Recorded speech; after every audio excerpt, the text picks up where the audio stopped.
After the big success of the Batman movie released in 1989, Warner Brothers pushed Tim Burton to follow suit, but he had something else in mind.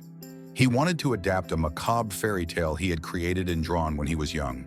Today we review what will become the quintessence of the Gothic film, Edward Scissorhands.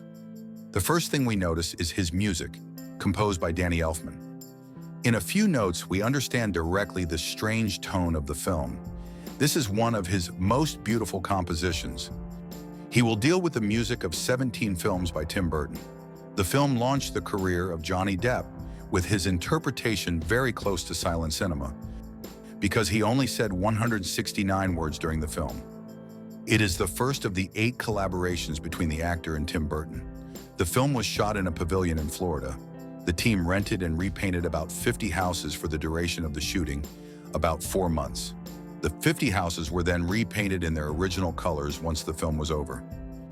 Edward's costume was entrusted to Stan Winston, a very famous makeup artist and special effects manufacturer that we saw in the previous episode on Iron Man.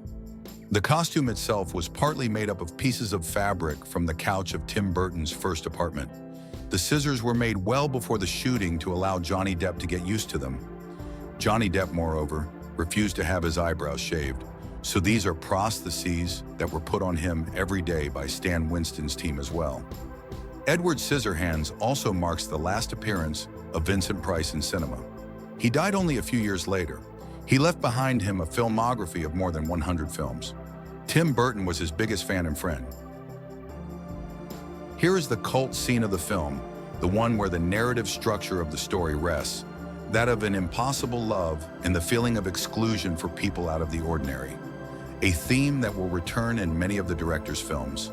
From this scene, the fairy tale takes another turn and will go towards a melancholic and sad end, which was surprisingly validated by Fox, which usually imposed happy ends on many productions. But this time, they understood the message and left the field to Tim Burton. The Final Pursuit is a tribute to the 1931 film Frankenstein.